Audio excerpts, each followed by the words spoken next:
Thank you very much, Mr. President. Ladies and gentlemen, good evening. Assalamu alaikum. Lovely to see you all here tonight. We are having a very entertaining night, are we not, with some very interesting things being said from the other side of the house tonight. Let me begin by saying, as a Muslim, as a representative of Islam, I would consider myself an ambassador for Islam, a believer in Islam, a follower of Islam and its Prophet. So, in that capacity, let me begin by apologizing to Anne-Marie for the Bali bombings. I apologize for the role of my religion and me and my people, for the killing of Theo van Gogh, for 7/7. Yes, that was all of us. That was Islam, that was Muslims, that was the Quran. I mean, astonishing claims to make in the very first speech tonight, on a day like today, where the Conservative Prime Minister of the United Kingdom is having to come out and point out that these kind of views are anathema. And I believe you're trying to stand for the Labour Party to become an MP in Brighton. If you do, and you make these comments, I'm guessing you'll have the whip withdrawn from you, but then again, UKIP's on the rise, they'll take you, the BNP, they might have something to say about your views. What Mehdi Hassan always does. By the way, just on a factual point, since we heard a lot about the second speaker, about how backward we Muslims all are, on a factual point, you said that Islam was born in Saudi Arabia. Islam was born in 610 AD. Saudi Arabia was born in 1932 AD. So you were only 1,322 years off. Not bad? Not bad start there. Talking of maths, by the way, a man named Al-Khawarizmi was one of the greatest mathematicians of all time, a Muslim, worked in the golden age of Islam. He's the guy who came up with not just algebra, but algorithms. Without algorithms, you wouldn't have laptops. Without laptops, Daniel Johnson tonight wouldn't have been able to print out his speech in which he came to berate us Muslims for holding back the advance and intellectual achievements of the West, which all happened without any contribution from anyone else other than the Judeo-Christian people of Europe. In fact, Daniel David Levering, the author of the Pulitzer Prize-winning historian and author of The Golden Crucible, points out that there would be no Renaissance, there would be no Reformation in Europe without the role played by Ibn Sina and Ibn Rushd and some of the great Muslim theologians, philosophers, scientists in bringing Greek texts to Europe. As for this being our university, I will leave that to the imagination as to who is our and who is there. I studied here too. An astonishing set of speeches so far making this case tonight.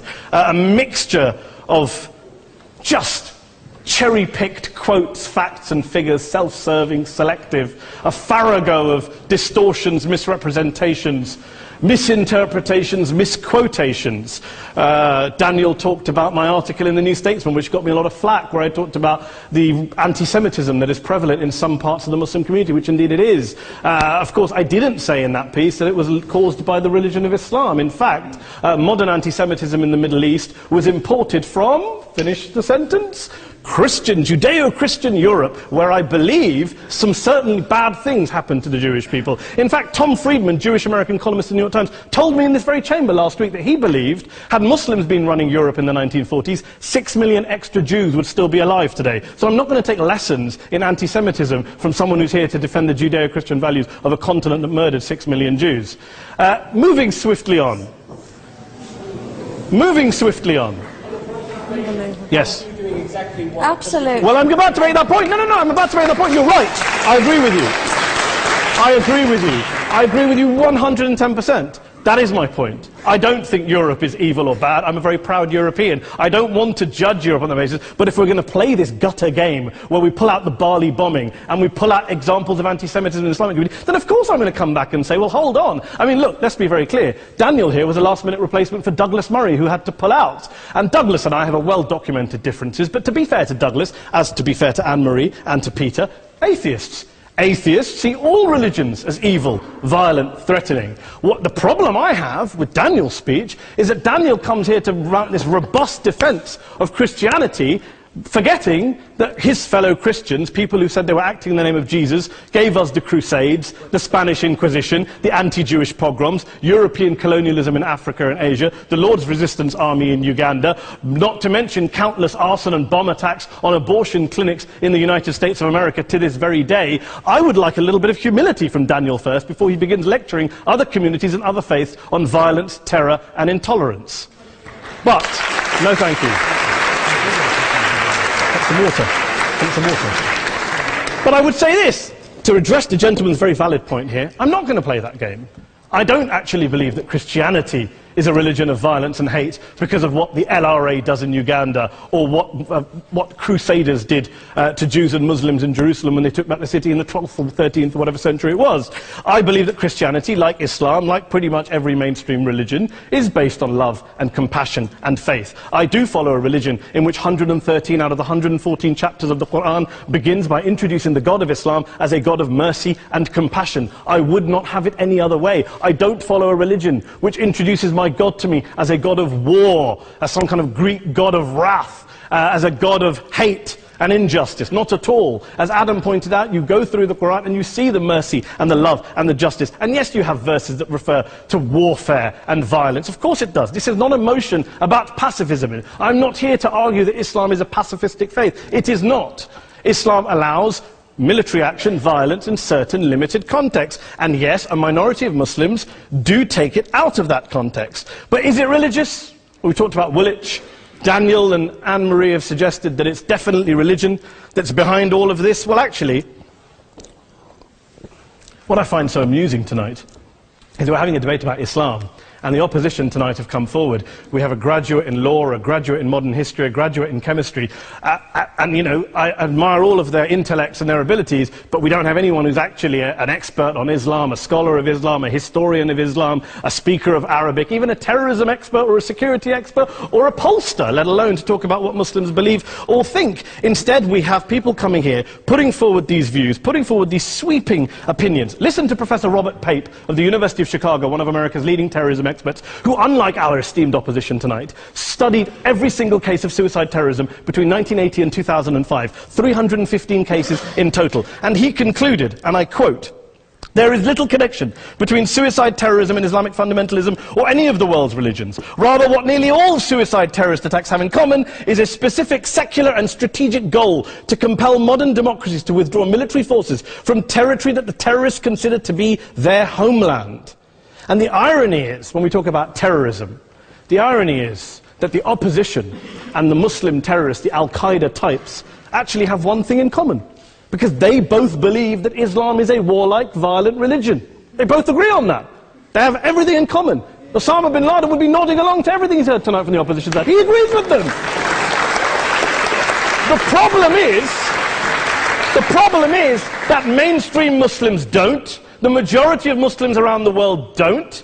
In fact, a gentleman here started quoting all sorts of polls. Gallup carried out the biggest poll of Muslims around the world, of 50,000 Muslims in 35 countries. 93% of Muslims rejected 9/11 and suicide attacks. And of the 7% who didn't, they all, when polled and focus grouped, cited political reasons for their support for violence, not religious reasons. And as for Islamic scholars and what they say, well, Daniel talks about our University of Oxford. We'll go down to Oxford Centre for Islamic Studies, get hold of a man named Sheikh Afifi al-Akiti, who is a massively well-credentialed and well-respected Islamic scholar, who has studied across the world, who in the days after 7/7 published a fatwa denouncing terrorism in the name of Islam, calling for the protection of all non-combatants at all times, and describing suicide bombings as an innovation with no basis in Islamic law. Go and listen to Sheikh Tahir al-Qadri, one of Pakistan's most famous Islamic scholars, who published a 600-page fatwa condemning the killing of all innocents and all suicide bombings unconditionally without any ifs or buts.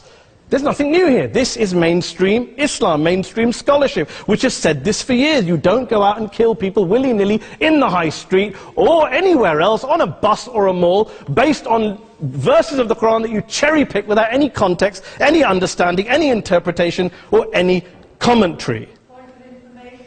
Please. Well, it doesn't happen, apparently. I didn't say it doesn't happen at all. I never said it didn't happen. I don't blame Islam. Yes, it's a very good point. And a lot of us are campaigning against that. And we're campaigning against it in the name of Islam. We're campaigning against it in the name of various interpretations of Islam. Anne-Marie comes and scares us with her talk of Sharia law. I would like to see the book of Sharia law. It doesn't exist. People argue over what Sharia law is. And you empower the extremists by saying there is only one version. You empower them all. I don't believe you took any interruptions, Anne-Marie, so I think you should stay there for a moment. Here's what we're dealing with. Here's what we're dealing with. We are dealing, I took your point.